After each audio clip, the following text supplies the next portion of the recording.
I was dragging my feet home, completely exhausted. Not just from the long shift at work, but from the weight of the past 10 years. For a full decade, I had poured every ounce of my energy, my time, and my soul into taking care of my sick husband. I had missed vacations, turned down promotions, and watched life pass me by, all because I believed he needed me, that my loyalty meant something, that my sacrifices were for love. But the night I walked through that front door and heard him whispering in a voice I barely recognized, everything changed. I stopped. I listened. And what I heard shattered everything I thought I knew. My name is Claire Thompson. I am 38 years old, and for the past 10 years, my life had revolved around one thing: taking care of my husband, Adam. He was diagnosed with a rare autoimmune disease shortly after we got married. At first, we thought it was just fatigue, stress, maybe depression. But as time passed, it grew worse. His muscles weakened, he began to lose weight rapidly, and his immune system was constantly under attack. Every doctor's visit left us more confused than before. Eventually, he became dependent on me for everything: cooking, bathing, dressing, even lifting him out of bed some days. I had given up my job as a graphic designer to become his full-time caretaker. My dreams of travel, building a career, maybe even having kids had all taken a backseat. The days bled into nights. The calendar months seemed to blur together. I was constantly exhausted, physically and emotionally, and yet, I stayed. I stayed because that is what love does, right? But that night, something changed forever. It had been a long shift at the grocery store where I'd recently picked up part-time work just to make ends meet. I had worked a double. My arms ached, my lower back screamed, and my eyes burned from sleep deprivation. As I climbed the stairs to our modest 2-bedroom apartment, I felt my legs dragging with every step. I just wanted to shower and lie down. But the moment I stepped inside, I froze. The living room light was off, and a faint glow came from the bedroom down the hall. I heard voices, 2 of them, Adam's voice and someone else's. At first, I thought maybe he was on the phone. But then I heard a laugh, a woman's laugh. Soft, familiar, almost too comfortable. I tiptoed down the hallway, my heartbeat echoing in my ears. The door was slightly ajar, just enough to see through the crack. And then I heard it. "So, when are you finally going to tell her?" The woman asked. "Claire? Oh, she will be fine. She has always been the nurturing type. Honestly, I think she likes taking care of me. Gives her life purpose," Adam replied, chuckling. The room spun. I grabbed the doorframe to steady myself. My heart began to pound like a drum. My husband, the man I had bathed, fed, and fought insurance companies for, was speaking as if I was some pathetic nurse who lived for his approval. "You are horrible," the woman teased. "But honestly, I do not know how you do it. Pretending to be so weak all the time. You were out with me last night walking around just fine." "I have had 10 years of practice," he said smugly, "and she buys every second of it." My breath caught in my throat. My legs nearly gave out beneath me. I stepped back slowly, trying not to make a sound. My brain refused to believe what I had just heard. Adam was not sick. He had been faking it all these years? For what? Pity? Money? Attention? No, there had to be some other explanation. Maybe this was some twisted joke. Maybe I had misheard. I turned and walked back into the kitchen, sat down at the table, and stared at the floor for what felt like an eternity. My mind replayed every hospital visit, every sleepless night, every sacrifice. Was it all a lie? And then I remembered something. 3 years ago, Adam's neurologist had retired. The new doctor had insisted on running a full panel of tests again. He said he had not seen anything that confirmed the original diagnosis. Adam had thrown a fit and refused to return. He said he was tired of doctors and tests that went nowhere. I had not questioned it. I trusted him. But now, the pieces did not add up. I quietly got up and walked to the hallway. The voices had stopped. I heard a soft click of the bedroom window and then silence. By the time I entered the room, Adam was lying in bed, looking weak and frail as ever. "Hey, babe," he croaked. "You are home late." I said nothing. He looked at me with concern. "Everything okay?" I forced a smile. "Just tired." But inside me, a storm was brewing. And I knew this was just the beginning. The next morning, I woke up before Adam. He lay in bed with his eyes closed, breathing evenly, his body curled up like a frail bird. If I had not heard that conversation the night before, I would have believed he was still ill. That is how convincing he was. But now, every gesture felt like a performance. Every cough, every groan, every complaint, it all seemed rehearsed. I made coffee in silence, my mind spinning. I knew I needed to be sure before confronting him. What if I had misunderstood? What if it really was just a misunderstanding? But that woman's voice kept echoing in my head. Her words had not left room for doubt, and neither had his. I decided to test him. Later that afternoon, I told him I was going to the pharmacy and slipped out quietly. But instead of going there, I hid in the hallway outside our apartment door. 10 minutes passed, then 15, and then I heard it. The unmistakable sound of footsteps, quick, energetic, and strong, followed by the front door creaking open and shutting. I ran down the stairs and watched from the corner of the building.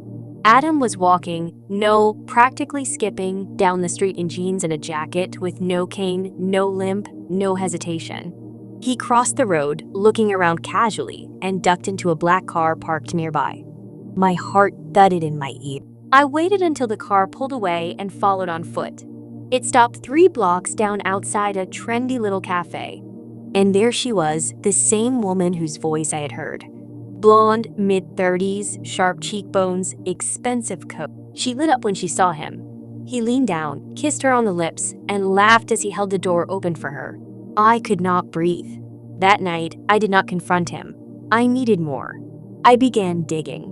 Old medical files, prescriptions, appointment notes, I kept everything. I scanned through the drawers for the binder labeled Adam Health. I noticed something odd. The last official diagnosis had been 8 years ago. No doctor had signed off on anything after that. Every prescription refill had been requested through telemedicine or pharmacy auto-renewal. And the only consistent medication was a mild muscle relaxant, something anyone could fake a need for. I took out my phone and snapped pictures of everything. Then I did something I never imagined I would do. I called his mother. Margaret had never been particularly warm to me. She always thought I had trapped her son too early, stolen his youth. But when I told her I wanted to ask about Adam's condition privately, her tone shifted. "You are not the first person to question that," she said flatly. "What do you mean?" I asked. She paused. "His father and I never believed the doctors. Adam has always exaggerated things. When he was younger, he faked a broken arm for 2 weeks in middle school just to skip PE. One time, he claimed he had chest pain to avoid a math exam." My fingers tightened around the phone. "I thought he changed after marriage," she added. "But I guess I was wrong." I hung up in shock. Everything was a lie. The next day, I pretended to be cheerful. I made him his favorite soup, fluffed his pillows, and told him he looked stronger than usual. He smiled weakly. "Maybe today is just a good day." "Maybe it is," I replied. Then I added, "Do you think if you continue feeling better, we could go to church on Sunday? Or maybe out for a short walk together?" His expression faltered for half a second before he nodded. "Sure, if I feel up to it." I smiled and walked away. But inside, my plan had begun. 3 days later, I faked a call from a church friend, claiming they were offering free in-home checkups from a visiting neurologist. I said I had already signed Adam up for a quick examination. He panicked. "I do not want to be examined by someone I do not know," he protested. "It is free," I said innocently. "Just a quick review. And if your diagnosis is confirmed, we could qualify for more support." He stammered and claimed he was too tired. But I saw it, fear in his eyes. So I did something even bolder. That night, I left the house again and followed him for a second time. Only this time, I brought my friend Angela with. She had been a police dispatcher for years and owed me a favor. She stayed in the car while I recorded everything, him walking again, meeting the same woman, laughing, moving effortlessly. When we got back, Angela looked at me and said, "Claire, you need to get out of this. He is not just lying. He is manipulating you at a level that is dangerous." But I had one more thing to do before I walked away. The next morning, I looked at Adam differently. Everything about him felt like theater. The careful way he lifted his cup, the forced grimace when he shifted in bed, the groans that were just a little too well-timed. I no longer saw a sick man. I saw a performer on a stage, playing a role that had stolen a decade from my life. But instead of confronting him, I smiled and kissed him on the forehead. Because I had a plan. That evening, while Adam was supposedly resting, I called the woman he was seeing. It was not hard to find her number. Angela had helped me identify her license plate and run it through a private search. Her name was Melissa Hart. She was 35, worked in event planning, and lived just 10 minutes away. I called her from a blocked number, and when she answered, I kept my voice calm. "Hello, Melissa. I think we need to talk. Woman to woman. It is about Adam." There was a long pause. "Who is this?" "Claire, Adam's wife." Dead silence. Then she hung up. But it was enough. I knew she would confront him. I wanted him off balance. I wanted the walls to start closing in on him before I made my next move. And it worked. The next morning, Adam was quiet. Unusually quiet.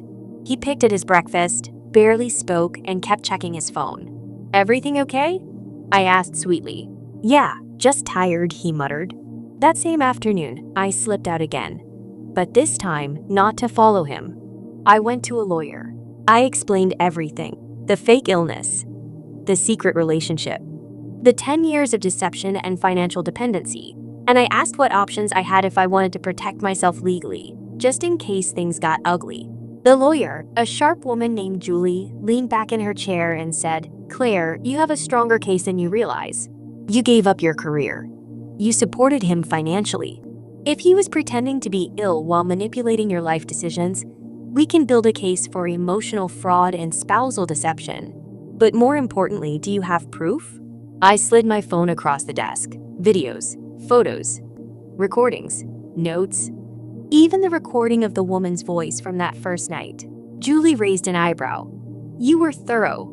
"I had 10 years to lose," I said flatly. "I am not losing one more day." But something unexpected happened that night. Adam broke down. He began sobbing in the living room, loud and dramatic. I came out of the kitchen, pretending to be alarmed. "What is wrong?" I asked. "I cannot do this anymore," he said. "I have been lying to you. I was never that sick. It started small, just needing time off work. But then it spiraled. You cared for me so much. I did not know how to stop. I became trapped in the lie. And then I met Melissa, and for a while, I thought maybe I could have a second chance at life. But I never meant to hurt you." I stared at him, stunned by the sudden confession. You are admitting it?" He nodded, wiping his eyes. "I was wrong. I am sorry. But something was off." His voice was sincere, but too polished, too rehearsed. And then I saw it. His phone, still unlocked on the coffee table, a recording app, was running. He had recorded the entire conversation. I said nothing. I just slowly picked up the phone, hit the stop button, and looked at the file. "What is this?" I asked coldly. He froze. His eyes widened. "I was going to delete it later. I just wanted a record." "I did not mean you were going to use it against me," I said quietly. "Make it look like you confessed and I bullied you. You were going to flip this on me." He stammered. "No, Claire, please." I had heard enough. I walked to the kitchen, pulled out the manila folder with copies of every document and piece of evidence I had gathered, and dropped it on the table in front of him. "I am done playing nice," I said. "I know everything. And I have everything. I talked to Melissa. I talked to your mother. I talked to a lawyer. You played the wrong woman." His face turned pale. For once, he did not have a script ready. But what neither of us expected was that the doorbell would ring right then. And standing on the other side was Melissa. She had come to confront me. But what none of us knew was that Melissa had a secret of her own. Melissa stood in the doorway, her arms crossed tightly, her face flushed with what looked like anger or shame. Her eyes flickered from me to Adam, who was still frozen on the couch. "So," she said slowly, stepping inside without being invited, "this is what you look like when you are pretending to be sick." Adam scrambled to his feet. "Melissa, I can explain." "No," she snapped. "You lied to me. You told me Claire knew about us, that she had given up on the marriage years ago, that she stayed because she needed the money from your disability checks." My mouth dropped open. "You told her that?" I said sharply. Adam looked between us like a child caught stealing. I needed her. I could not lose both of you. Melissa turned to me, her voice shaking. Claire, I did not know. I swear. I thought you two were done. I never would have.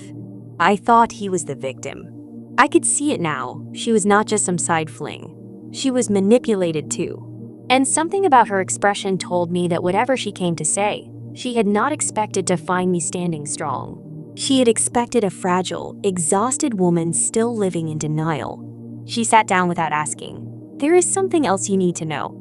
Adam's face turned ghost white. I should have told you earlier, she said, locking eyes with me. We did not meet by accident. Adam sought me out. He found me through a support group forum for caregivers. My ex-husband was disabled. Adam read my old posts. Then he showed up at a conference I was attending and made it look like a coincidence. We started talking, and everything just moved fast.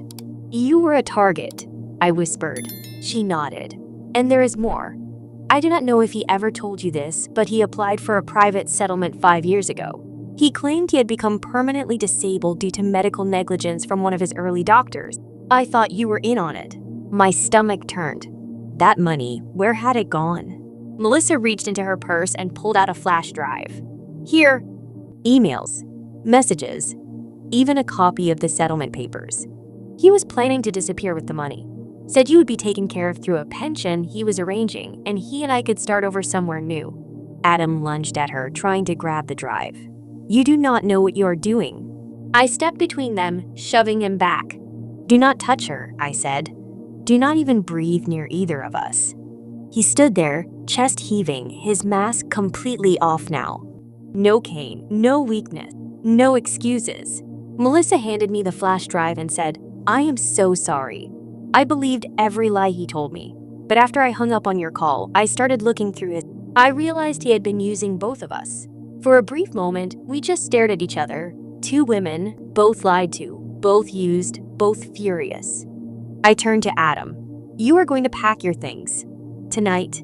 And you are going to leave. Or I swear I will drag you to court with everything I have. He smirked. You will not get a dime. Everything is in my name. You gave it all up. I smiled. Not everything. I walked over to the kitchen counter, opened a drawer, and pulled out a small black device. I had recorded every word he just said.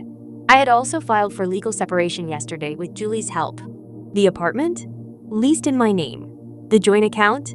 Already frozen. His mouth fell open. I told you, Adam, I said.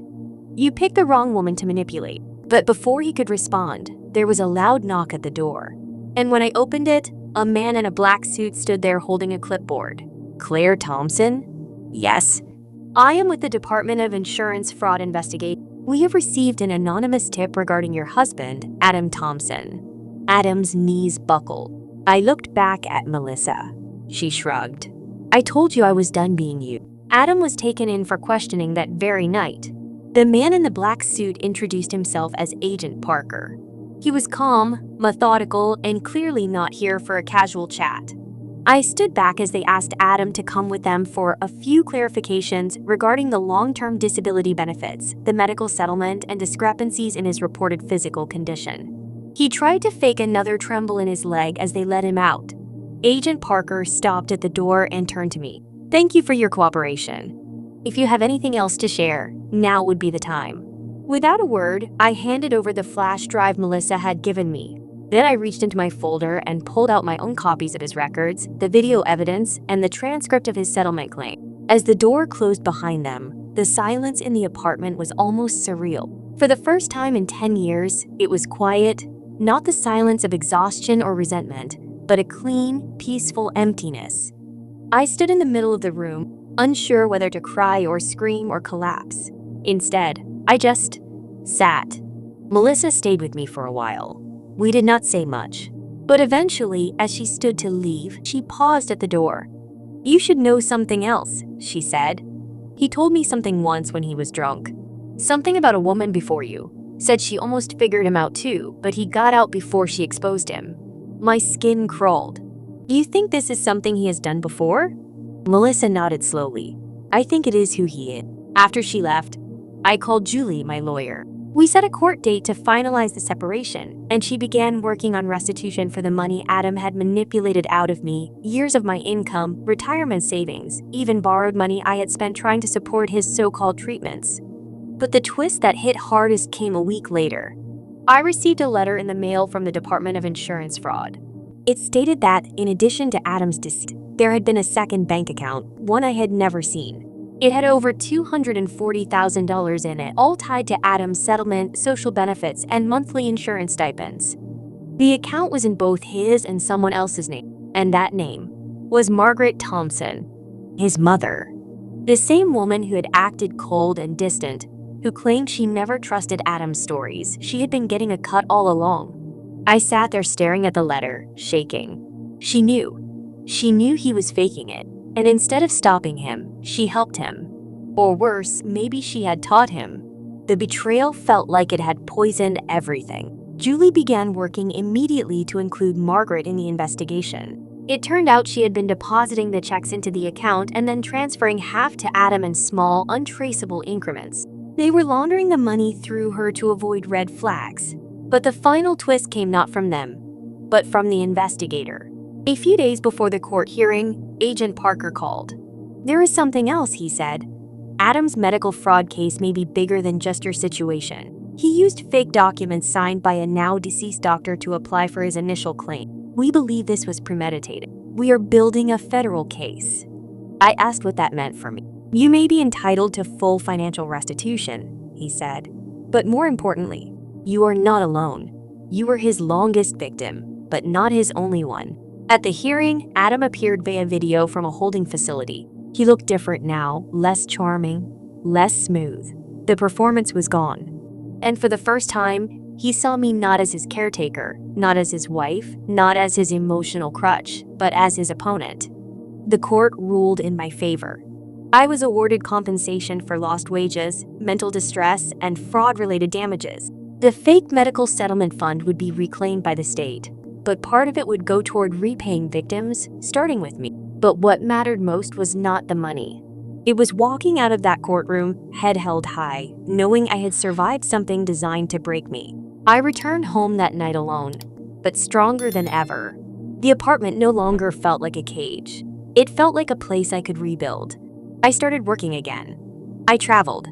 I even joined a hiking group, something Adam always claimed I should avoid because it was too risky for someone who needed to be home to care for him.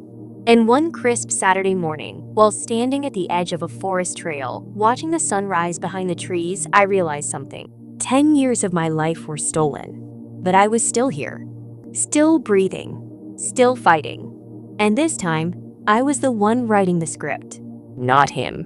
Not ever again. If this story moved you, hit that like button, share it with someone who needs to hear it, and make sure to subscribe for more real, raw, and powerful stories just like this one. Because sometimes the most unbelievable stories are the ones that actually happened.